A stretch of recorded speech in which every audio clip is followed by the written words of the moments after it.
I would love for a lot of the coworkers to get involved in the 20-week mentor program, and you had mentioned that you were involved in that. That's been a hard sell for them to do the commitment of 20 weeks. So Right, it maybe, is a commitment. yeah, so maybe you can talk to me a little bit about that so that maybe I can get excited and want to look forward Yeah, to it's an amazing, doing it. amazing time. I mean, that's something that is forever in my memory, and I hold that very dear. I want to get to a point in my work schedule as well that I can commit to that again and get maybe in 2012, I'll move away from the fundraising side and get back to the roots with the kids. But I had a wonderful experience. I was at one of our a domestic violence shelter here in Phoenix, which I won't name. And so I committed to the kids every Tuesday from 6 o'clock to 7:30, and it turned out that the mothers would often have a parenting class or some type of ongoing education, and so they would be occupied, and then we would have the kids. And I actually co-mentored with another active mentor in our volunteer base, and she and I would go in, and the reason we felt we needed to partner up is we had such a wide range of ages. We would have toddler, 2, even a little less than 2, all the way to 14. So we kind of wanted to make sure we captured the audience all the way across. So it's so interesting when you first go in because the kids are just so reluctant. They don't really know. They're kind of excited, but they're like, "Who are you?" And they've been through so much change, and there's a lot. It's very transient, because with the cycle of violence, you can either go back or you're located at another place, or there's just so many different changes that can happen. But we had one family in particular that stayed the longest. They were there for about 9 weeks of the 20 weeks. And in that time, I connected with the 14-year-old of this family, and she had essentially become the surrogate mother in the family because her mother was so occupied by the abuse and everything going on in the family that she just really was always in that mode. She wasn't ever a kid. She didn't engage in the activities very often. She was manning there was a set of 3-year-old twins, a 5-year-old, an 8-year-old, and a 10-year-old. Wow. So she had a lot going on there. So it was, and all we could do to get her to just, participate and let her know that we've got her family, and everything would be fine.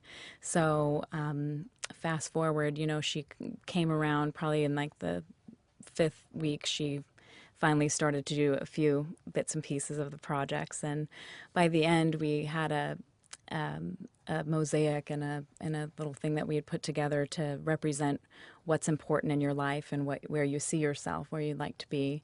And she actually really participated and just did the most amazing project. And it makes me get choked up a little bit. And she came up to me and my co-mentor and gave us a big hug and said that she never thought it was possible for her to really tap into something and to feel, but she loves writing poetry and she loves being creative, and now she knows she wants to make not only get graduating high school but going to college a goal so that she could go further than her.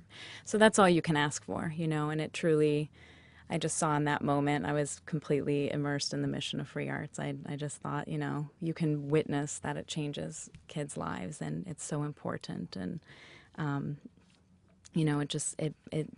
it's so compelling. It just really what the arts can do to transform and make someone think in a different way so that they don't resort to violence or Right.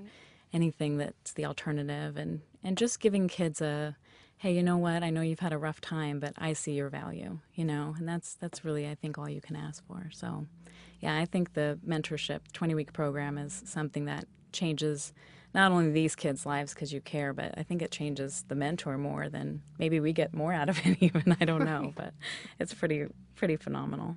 Well, that sounds amazing. Make me want to sign up right now. I will also tell you, though, that at that time in the free arts room, and we had transitioned from the old location on Willetta to where we are now at Highland with IKEA's generous furnishings, by the way, that, it used to be harder to come by, like, a lot of the materials in the room and stuff. So that's the first time where I had kind of talked to Heath and realized that there was quite a need in development. We needed to get the funding and those dollars there to really make these programs possible. So I kind of made that connection. And then, once I did palette, I've kind of been roped in on this end of the spectrum ever since. But I think I want to do all I can now as my chair of the development committee to live that out and then get back to good with the kids and get back to being on the ground level. It's nice to appreciate both sides and to see that both are necessary to carry out the mission of Free Arts. So yeah, it's nice to be creative, but then also have that operational hat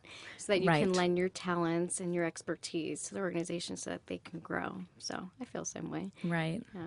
Well, and it's been a real education, even yourself included. I mean, to see what it takes to be able to really put on these programs or these events and have it be where we have a target audience and we accomplish these goals. I mean, it really is a learning process, from like one palette to the next to now where we're at. It's just an ongoing education. So it's challenging and it's interesting at the same time, but always rewarding because everyone's united in the mission to help abused and at-risk children here in Phoenix. So Yeah.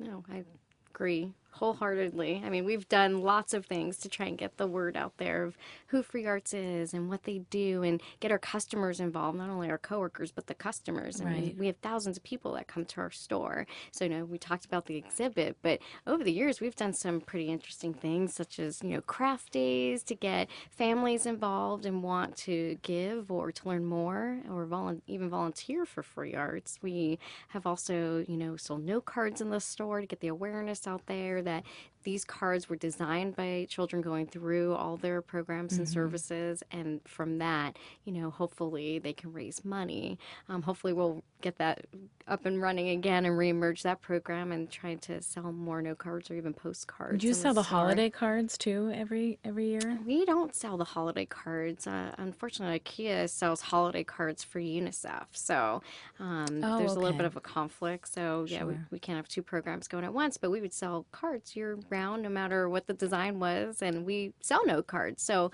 that's a good niche for us. We sell lots of frames, so yeah, I think that they could be marketed in a good way and help to bring some more money to Free Arts so that they can do more. Absolutely. In the community. I love your frames. Almost everything in my place is an IKEA frame. Yeah, that is a great opportunity. We can frame the note cards and have another level in the store of awareness and people asking what it is. Yeah, so yeah. I'm trying to see. So what do you find? I know you talked about, being a mentor. Is it professionally rewarding for you to sit on the development committee? I know you talked about maybe going more the creative route. Right. Not necessarily. I mean, I think with anything, you're exposed to a different audience of people, so you never know what can happen. I mean, there's certainly been members of the board that say, hey, I'll see what you can, So I market for a commercial cleaning company for a living. So, I work with a lot of different organizations through that too, just for professional.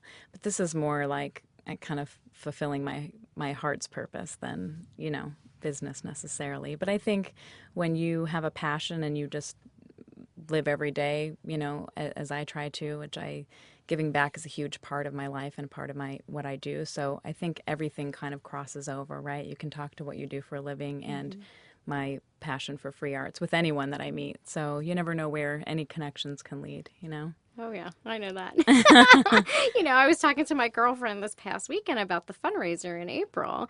And, she knows a lot about Free Arts because I've talked to her about it for almost 7 years now. And although she's never volunteered or donated, although I've asked her for that, hopefully I've changed her mind, she is so excited to be a part of the room raffle.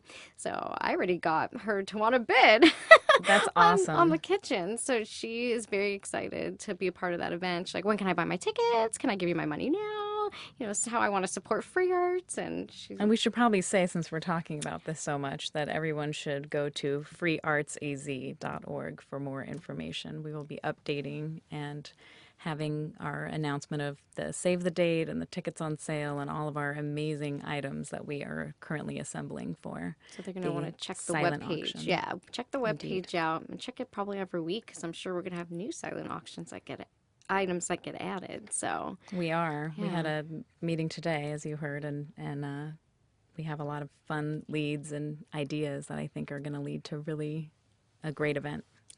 And what I'm excited about is I think this is going to be an annual event for Free Arts, that we have done so many things in years past and things that have, worked well, but, we are always looking to improve on how we can grow the relationship. So holding an event in the store and getting that awareness out there to our customer base, but then also introducing it to, new donors, what it is that Free Arts does, to want to maybe Wow. come and take part in the event. I think this is something that we can really grow each year. So That would be a tremendous opportunity for Free Arts. yeah, That's incredible. I'm very excited. And, really, we could just get the word out with local designers and realtors and people who really, would need this and want to make these bids. I mean, speak to the actual value and what is happening, what this opportunity is, because it's remarkable. Yeah, I mean the room we're raffling off, if I remember, just the furniture pieces alone is close to $20,000 worth of furniture. So IKEA is all about, affordably priced and well-designed products. And for us, if this is a way and an avenue for Free Arts to get the awareness out there, but then also raise money, it's really a no-brainer. So the room is going to go into a redesign mode. So the furniture would end up being sold in our clearance department. And why not donate it to Free Arts so that they can use it in a different way and hopefully gain some profit? Right, absolutely.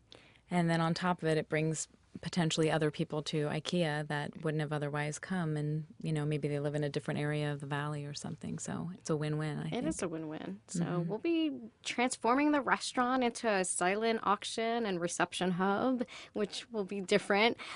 We have some events in our restaurant. It holds about 250 people, but we've never done it on this scale. So that's pretty exciting. It'll be an IKEA first in our store. And then raffling off a room that is actually comprised of 3 different areas or living situations is really going to be amazing. And I on think top of it, I think the chance to possibly go to Sweden and see the sort of home of IKEA, hopefully that can come through. I know we've got some bits and pieces to work out with corporate, but that would be a really great opportunity for someone. trip to Sweden. I've never been, but Me either, but I would certainly buy a raffle ticket. I will too. Well, Marion, you spoke about your experience mentoring. Jackie, do you have any story that you feel fondly about from volunteering? Any connection you had with a child or anything like that? Oh, I would probably have to talk about a Free Arts Day was I would say last fall, actually fall of 2009. And we were at the Desert Botanical Gardens, and we had some children that we were partnered with, and we got to be a part of a fall festival. And my child was very quiet. He didn't want to talk. He didn't want to hold my hand. He didn't want to do a lot of anything. So very bashful, very to himself. And it wasn't till after probably a good hour or so we finally got to the pumpkin patch and we were able to pick our pumpkin and decorate the pumpkin that he got excited about that. And then he wanted to be my friend. So, I felt really good that it just warmed my heart that I was able to encourage him to want to participate and to talk and to, through art, express himself. And then he was very hands-on, but then he wanted my help too. He's like, well, I don't know how to do that, so can you show me? So I felt really. So he trusted, he developed that Yeah, trust. he did, and it took some time. It was a little over about almost close to 2 hours, and that was. We had a big group that day from not only our company, but we had U.S. Airways employees were there, and we had a lot of children that day. So that was the day too that IKEA sponsored the lunch. So I got to see firsthand how people were reacting to the food that we donated, and if they were liking their lunch, and that everyone got what they needed. So, yeah. So you were wearing 2 hats. I that was day. wearing 2 hats that day, but that's always a fun part of my job.